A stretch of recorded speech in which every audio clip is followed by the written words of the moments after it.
What if a camera lens could reveal the darkest secrets? And the people who will kill to keep them hidden? Well, watch to find out in this epic story. On a bright Saturday morning in Lagos, the streets are alive with honking dampos, market women calling out their wares, and a distant rhythm of drums. Amid the noise, Chuka, a 27-year-old photographer, rushes to iron his only white shirt. His shirt has seen better days, but he smooths it carefully, reminding himself, this wedding gig could be my breakthrough. Chuka isn't one of Lagos' big-name photographers. He doesn't own flashy cameras or fancy equipment. Most of his jobs are birthdays, small naming ceremonies, or cheap photo studio passport pictures. But today, he has been hired to cover a lavish wedding at one of Lagos' biggest hotels. The contrast hits him the moment he steps into the hall. Glittering chandeliers hang from the ceiling. Flowers line every table, and guests dressed in lace and abadas shimmer with gold jewelry. It's a world far removed from Chuka's small apartments in Surulere. He starts snapping pictures quickly, blending into the background. His camera clicks steadily. The bride laughing with her bridesmaid, the groom shaking hands with powerful men, politicians whispering in corners. Then, in the middle of the chaos, something unusual catches his eye. Inside the bridal dressing room, just as he goes in to photograph the bride's change of attire, he notices an old dusty camera lens lying on the dresser beside scattered makeup kits. It doesn't match the luxury setting. It looks ancient, scratched at the edges, but strangely heavy. Whose is this? Chuka mutters. Nobody answers. The makeup artists are too busy rushing the bride. Something inside him pulls towards the lens. Against his better judgment, he slips it into his bag, whispering to himself, maybe I can sell it later. Back in the hall, curiosity gets the better of him. During the reception, he carefully attaches the lens to his camera. The moment he looks through the viewfinder, his breath catches. At first, everything looks normal. The bride and groom are dancing, money is flying in the air, guests are smiling.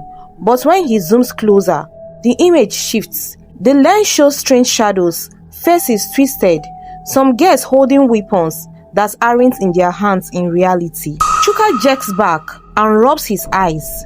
When he looks again, the weapons are gone. Just laughter, dancing and joy. He shakes his head. Maybe I'm tired. The wedding goes on. He keeps using the lens, half convinced his eyes are playing tricks. But deep inside, a chill runs through him. The lens is showing him something he isn't supposed to see.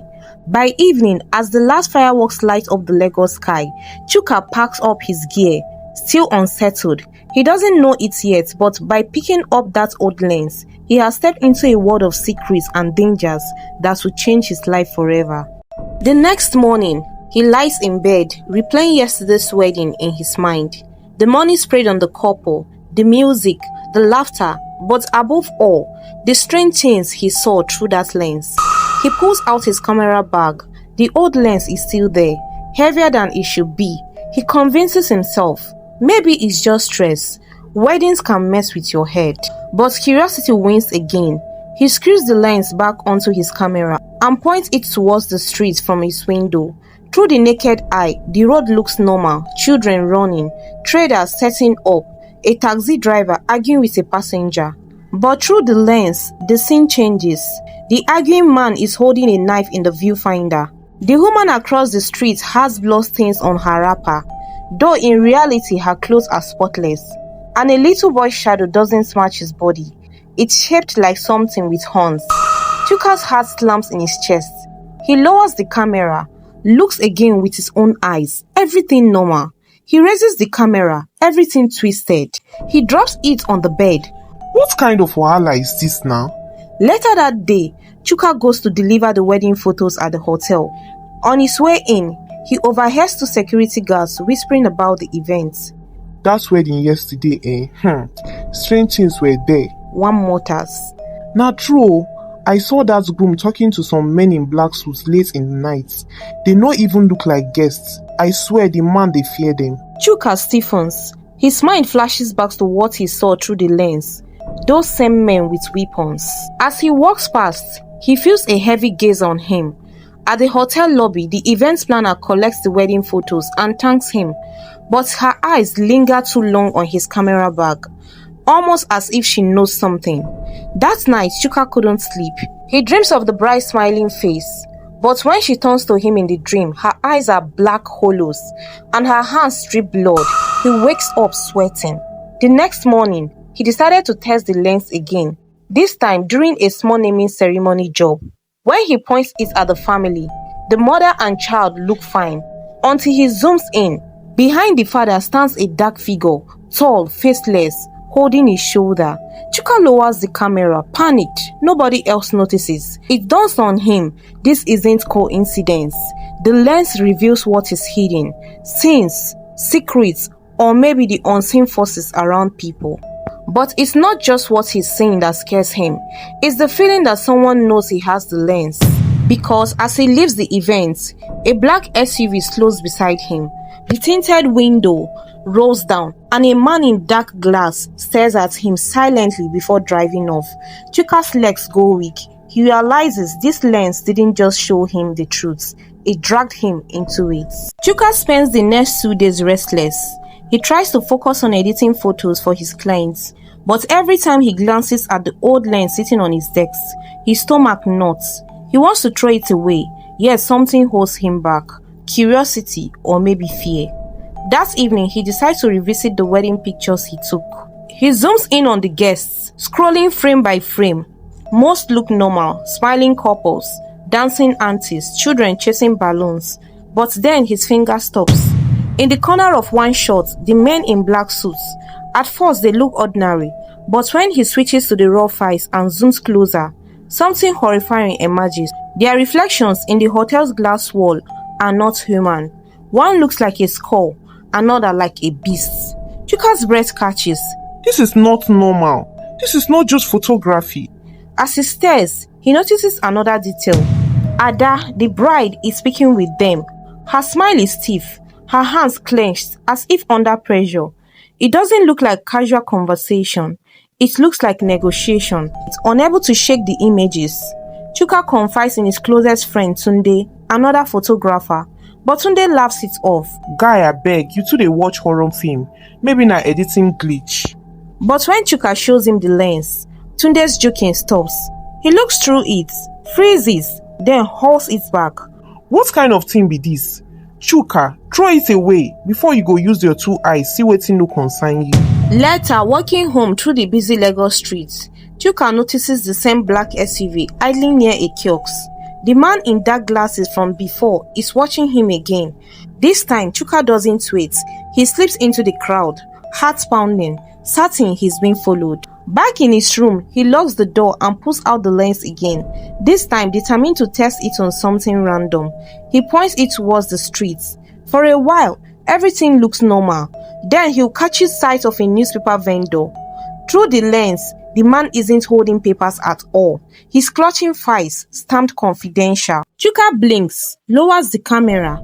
Just newspapers. He looks again, files. He zooms closer, and his heart skips. On one of the files is the name Chief Odwa, a powerful politician rumored to be behind shady deals. Suddenly it clicks. The lens isn't random. It's connected to corruption, secrets, and maybe the same people he saw at the wedding. That night, Chuka gets a call from an unknown number. A calm male voice says only one thing. Return what does not belong to you, or you won't live to regret it. The line goes dead.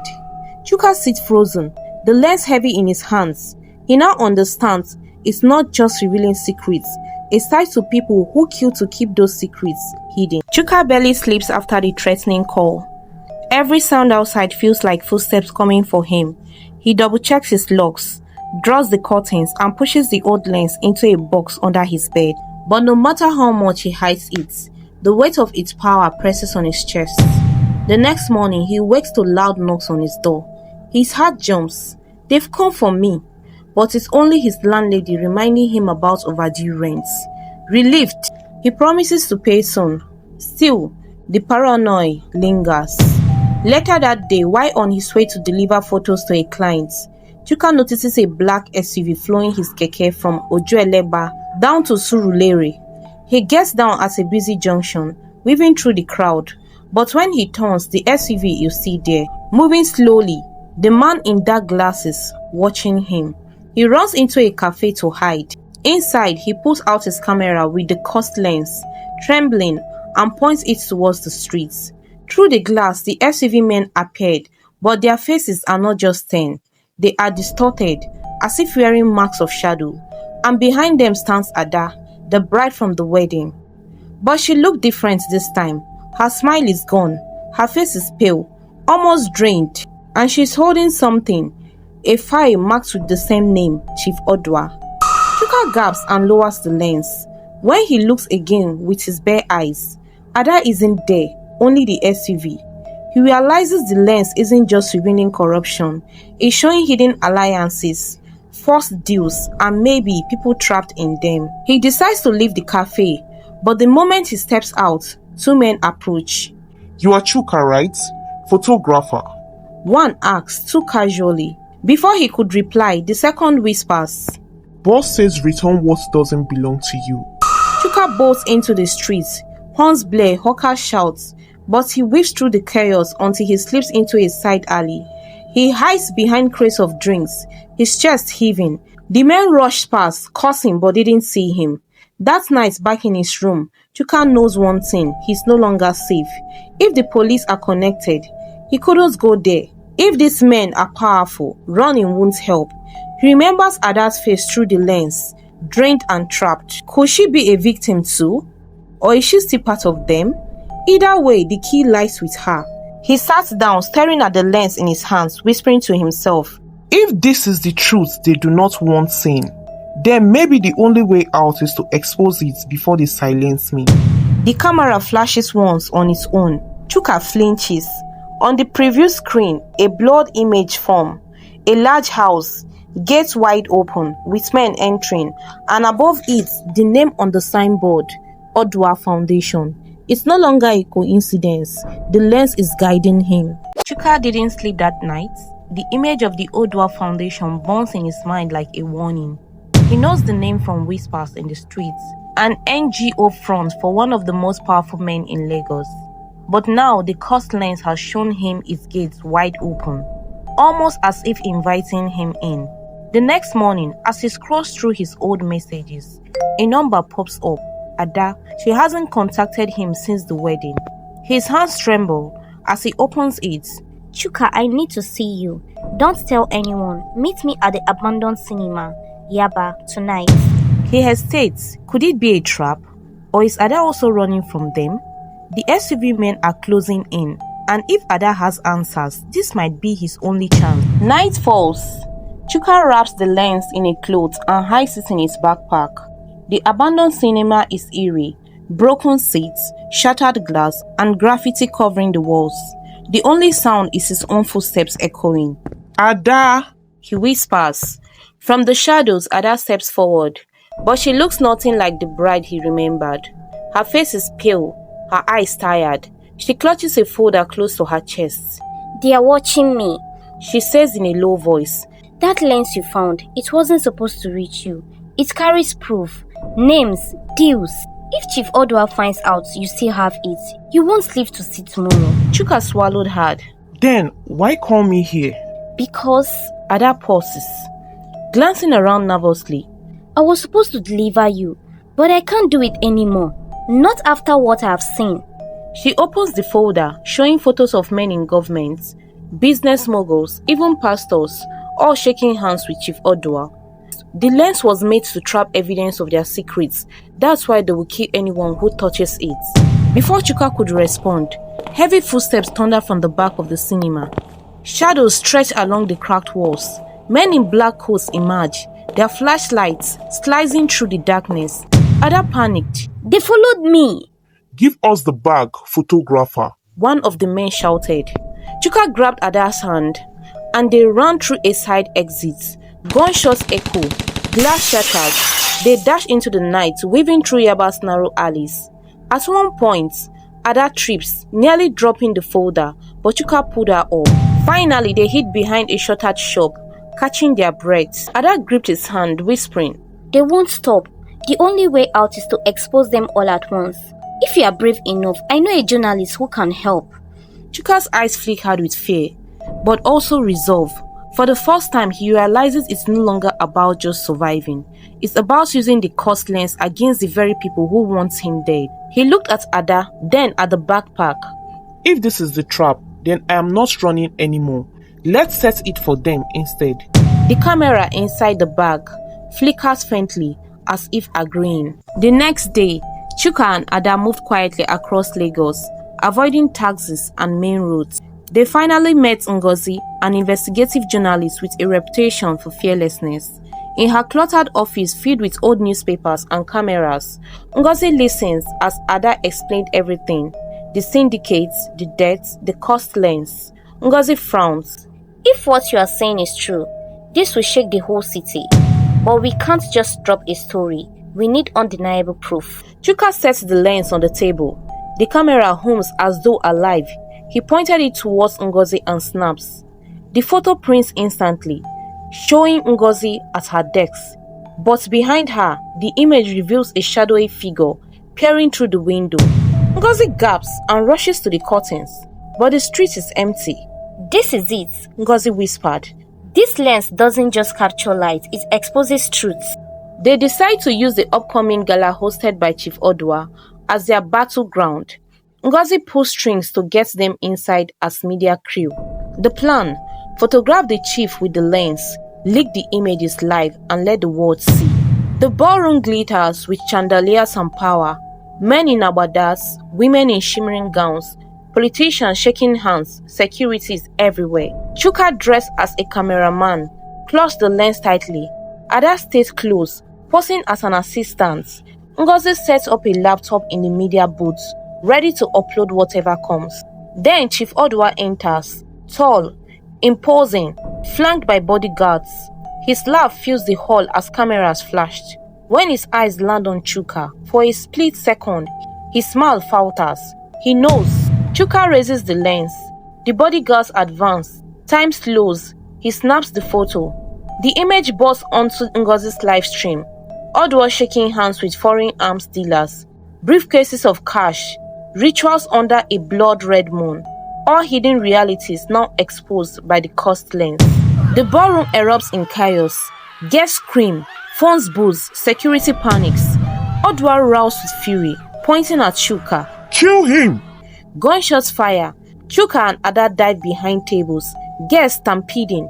But the lens keeps flashing on its own, exposing more. Judges, pastors, even police chiefs, all linked to Odua's empire. At the media booth, Ngozi yells, "It's done! The world is watching live!" By morning, headlines flood the nation. Odua's syndicate exposed. Arrests sweep across Lagos as officials scramble. Some try to deny, but the cost lens has already spoken. Chuka lost his old camera in the chaos, but Ngozi secures him protection. Ada vanishes into hiding, promising to start anew, free from the coven she once served. Chuka kept the lens wrapped in clothes in a small apartment. Sometimes at night, he swears he hears it humming softly like it's waiting. But this time, instead of fear, he feels resolved, because he now knows sometimes survival is not about running from the darkness, but daring to expose it. Be careful what you chase in life. Not every opportunity or gift is clean. Sometimes what looks like a blessing can be a trap. Always pray for discernment, because the truth will always surface, whether we are ready or not.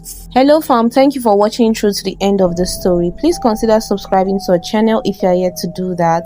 Like and share this video, and also meet on our next story. Bye.